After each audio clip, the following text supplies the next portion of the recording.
नमस्कार। मैं वीके शास्त्री अपने चैनल के माध्यम से आप सभी दर्शकों का बहुत बहुत स्वागत करता हूं। अश्वनी मास की पूर्णिमा की तिथि शरद पूर्णिमा की रात्रि 28 अक्टूबर 2023 रात्रि 11:28 से शनिवार की रात्रि प्रातः रविवार 2:24 तक वर्ष 2023 का दूसरा चंद्र ग्रहण लगने जा रहा है। ये चंद्र ग्रहण 28 और 29 अक्टूबर के बीच लगने जा रहा है। 28 अक्टूबर यानी शनिवार को रात्र 11:28 से ये चंद्र ग्रहण शुरू होगा और रविवार प्रातः 2:24 पर ये समाप्त होगा और ग्रहण का जो पीक टाइम है वो 29 अक्टूबर 1:05 प्रातः से 1:44 प्रातः तक रहेगा और 2:24 प्रातः पर यह ग्रहण समाप्त हो जाएगा। जब 2 दिनों को मिलाकर चंद्रग्रहण लगता है तो विशेष प्रभावी होता है। और दूसरी बात, एक ही माह में 2 ग्रहण लगे हैं। अक्टूबर में ही सूर्य ग्रहण और चंद्र ग्रहण दोनों ही लगे हैं। 15 दिनों के अंदर 2 ग्रहण का लगना विशेष प्रभावशाली होता है। ये चंद्र ग्रहण अश्वनी नक्षत्र में अश्वनी मास की पूर्णिमा को लग रहा है और मेष राशि में लग रहा है। ग्रहण के समय मेष राशि में गुरु, चंद्रमा और राहु का गोचर होगा और ठीक सामने तुला राशि में सूर्य, मंगल, बुध और केतु 4 ग्रह गोचर करेंगे और इस तरह से कुंडली के 7 ग्रह आमने सामने होंगे। शनि और शुक्र भी आमने सामने होंगे। गुरु, चंद्रमा और राहु पर शनि की दृष्टि भी पड़ेगी और इस तरह से ज्योतिषी दृष्टिकोण से ये ग्रहण विशेष महत्व का होने जा रहा है। जहाँ तक बात करें कि कहाँ कहाँ पर ये ग्रहण दिखाई पड़ेगा, तो अटलांटिक महासागर, हिंद महासागर और प्रशांत महासागर के दक्षिण पश्चिम क्षेत्र पर इसका मुख्य रूप से प्रभाव रहेगा। भारत, एशिया, चीन, पाकिस्तान, नेपाल, भूटान, बांग्लादेश, ऑस्ट्रेलिया, दक्षिण अमेरिका में ये ग्रहण सहज दृश्य होगा।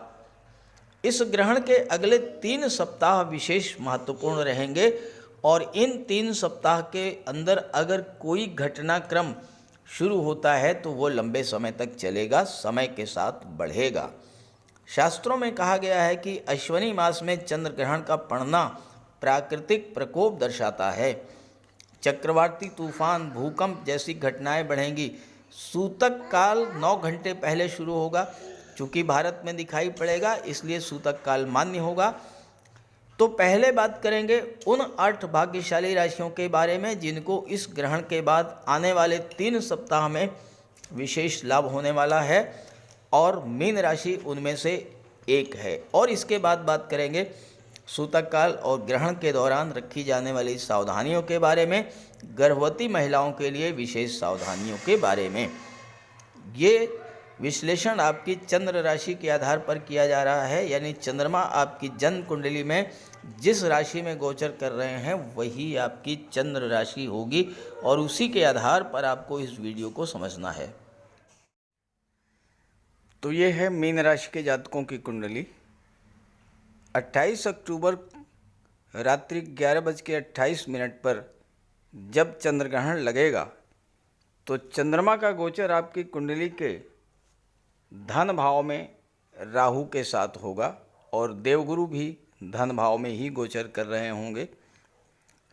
कुंडली के अष्टम भाव में केतु, सूर्य, मंगल और बुध और 7 ग्रह आमने सामने होंगे, एक दूसरे पर दृष्टि डालेंगे। इसके अलावा शुक्र और शनि भी आमने सामने होंगे। बहुत ही अद्भुत और विलक्षण ग्रह स्थिति बन रही है चंद्र ग्रहण के दिन। चंद्रमा आपका मन होता है और चंद्रमा पर राहु के कारण ग्रहण लग रहा है।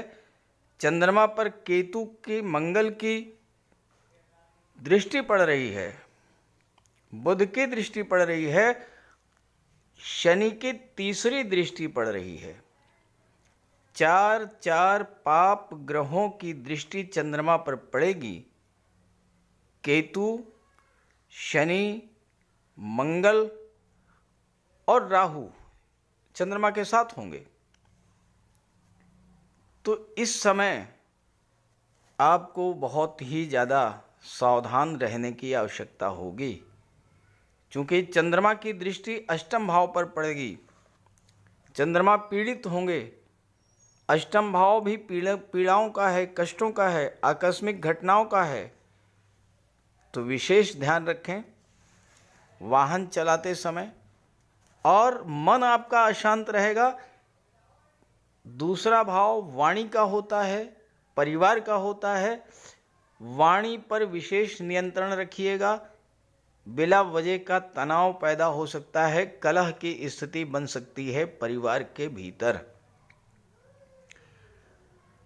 अब 29 अक्टूबर को चंद्रग्रहण तो समाप्त हो जाएगा, लेकिन जो ग्रह स्थिति बन रही है ये 30 अक्टूबर तक, 30 अक्टूबर की प्रातः 10:28 तक ये ग्रह स्थिति बनी रहेगी। इसलिए 30 अक्टूबर तक सावधानी भी बरतेंगे, और जो उपाय मैं आगे आपको बताने जा रहा हूँ वो उपाय भी आप कीजिएगा। इसके बाद 30 अक्टूबर को 10:28 पर चंद्रमा राशि परिवर्तन करेंगे, वृषभ राशि में आ जाएंगे, आपकी कुंडली के पराक्रम भाव में, और दृष्टि डालेंगे भाग्य के भाव पर। राहु राशि परिवर्तन करके मीन राशि में आ जाएंगे। केतु राशि परिवर्तन करके कन्या राशि में आ जाएंगे, और आपको ग्रहण से मुक्ति मिल जाएगी। चंद्रमा को, चंद्रमा पर जो पाप ग्रहों की दृष्टि पड़ रही थी वह भी समाप्त होगी। और 30 अक्टूबर प्रातः 10:28 से लेकर के और 1 नवंबर यानी 30, 31 और 1 नवंबर शाम 4 बजे तक चंद्रमा वृषभ राशि में रहेंगे। इस समय आपका मन भी शांत रहेगा, भाग्य भी साथ देगा। जो आपके काम बन नहीं पाए थे वो आपके काम भी बनेंगे। पिता गुरु से नाराज़गी भी दूर होगी। कोई छोटी मोटी यात्रा भी आपको करनी पड़ सकती है, लेकिन वो यात्रा आपके लिए सुखद होगी। 1 नवंबर शाम 4:12 से लेकर के 3 नवंबर प्रातः 1:24 तक चंद्रमा आपकी कुंडली के चतुर्थ भाव में रहेंगे, और चंद्रमा की दृष्टि दशम भाव पर पड़ेगी, गुरु की राशि पर पड़ेगी। यहाँ पर चंद्रमा केंद्र के भाव में गोचर करेंगे। किसी प्रकार का चंद्रमा पर किसी भी ग्रह का कोई अशुभ प्रभाव नहीं रहेगा, तो मानसिक शांति प्राप्ति होगी। अभी तक जो तनाव की स्थितियों से आप गुजरे थे वो तनाव की स्थिति समाप्त होगी। परिवार में कोई कलह का वातावरण बना था वो भी समाप्त होगा, और कार्य क्षेत्र में भी आपके लिए कार्य करने का अच्छा माहौल मिलेगा, और कार्य क्षेत्र से आपको लाभ की प्राप्ति होगी। 3 नवंबर प्रातः 1:24 से 6 नवंबर प्रातः शाम 1:22 यानी बाद दोपहर 1:22 तक, यानी 3 नवंबर, 4 नवंबर, 5 नवंबर और 6 नवंबर का आधा दिन ये आपके लिए बहुत लाभप्रद होगा। चंद्रमा अपनी ही राशि में गोचर करेंगे। स्वराशि में गोचर करते हुए चंद्रमा अत्यंत मजबूत स्थिति में होंगे, और चंद्रमा की दृष्टि लाभ के भाव पर पड़ेगी। तो इस समय चंद्रमा आपको हर तरह का लाभ प्रदान करेंगे। 3 नवंबर से 6 नवंबर के बीच छात्रों का मन भी लगेगा पढ़ाई में, संतान से भी आपका लगाव बढ़ेगा। धन प्राप्ति की दृष्टि से ये समय अच्छा रहेगा। और सबसे बड़ी बात यह है कि आपके सोशल रिलेशंस जो खराब हो रहे थे उनमें सुधार आएगा, क्योंकि चंद्रमा अत्यंत शुभ सौम्य ग्रह हैं और लाभ के भाव पर दृष्टि डालते हुए आपको हर तरह का लाभ प्रदान करेंगे। इसके बाद का जो अगला गोचर है चंद्रमा का, वहाँ पर आपको सावधान हो जाना चाहिए। 6 नवंबर को बाद दोपहर 1:22 से 8 नवंबर बाद दोपहर 2 बजे तक, यानी कि 6, 7 और 8 चंद्रमा छठे भाव में गोचर करेंगे। दृष्टि चंद्रमा की 12वें भाव पर पड़ेगी और शनि पर दृष्टि पड़ेगी। शनि की दृष्टि चंद्रमा पर पड़ेगी, विष योग बनेगा। कर्जदार आपको परेशान कर सकते हैं अगर आपने कोई कर्ज लिया हुआ है तो। स्वास्थ्य भी आपका खराब हो सकता है, बिला वजह की चिंताएं बढ़ सकती हैं। कोर्ट कचहरी का कोई मैटर है तो उसको आप टाल दीजिएगा, आगे डेट बढ़ा दीजिएगा, और हो सकता है कि आपको अस्पताल भी जाना पड़े। स्वास्थ्य आपका खराब हो सकता है 6 नवंबर से 8 नवंबर तक। इसके बाद 8 नवंबर से लेकर के 11 नवंबर ये समय आपके लिए बहुत अच्छा रहेगा। 8 नवंबर को 2 बजे बाद दोपहर से लेकर के और 11 नवंबर 1 बजे तक बाद दोपहर, यानी 8, 9 और 11 नवंबर का आधा दिन चंद्रमा सप्तम भाव में गोचर करेंगे, आपके लग्न के भाव पर दृष्टि डालेंगे। सप्तम भाव दाम्पत्य सुखों का होता है और यहाँ पर आपके परिवार में सुख शांति का वातावरण बनेगा। व्यापार में भी उन्नति होगी।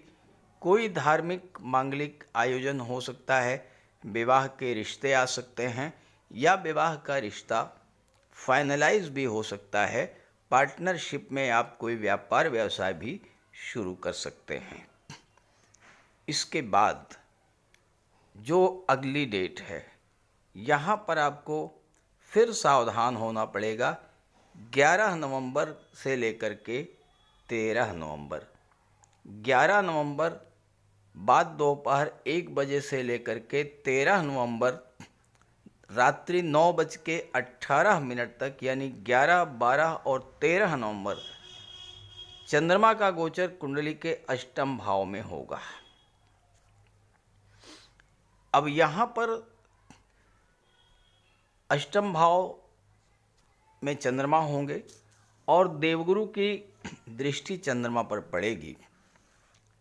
धन की प्राप्ति आपको हो सकती है, गुप्त धन आपको मिल सकता है, कोई डूबा हुआ पैसा आपको मिल सकता है, लेकिन स्वास्थ्य का ध्यान रखना होगा।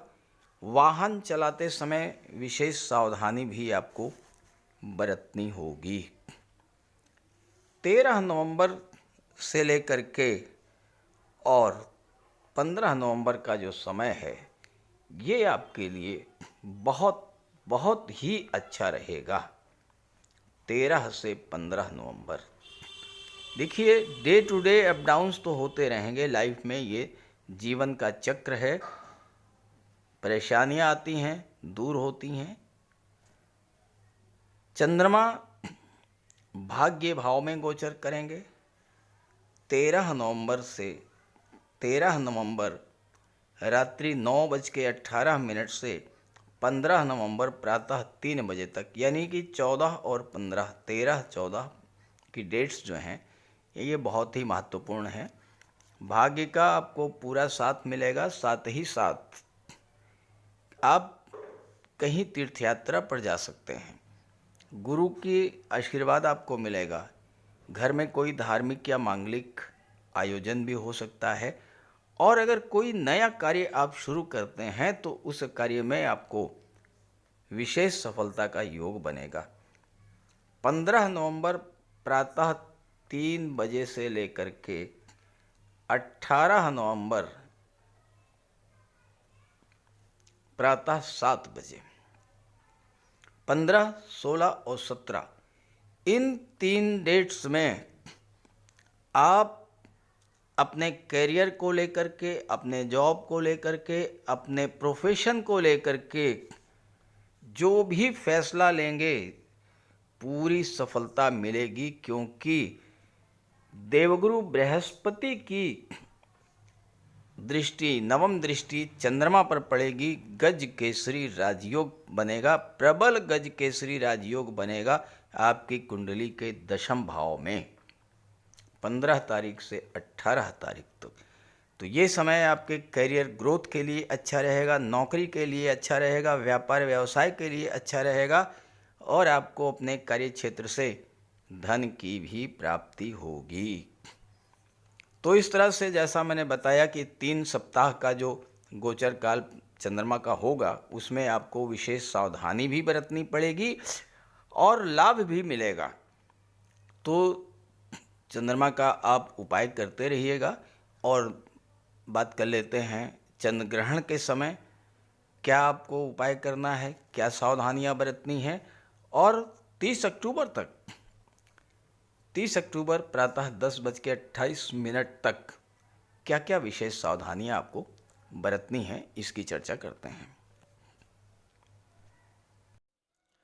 चंद्र ग्रहण का बहुत अधिक ज्योतिषीय महत्व है।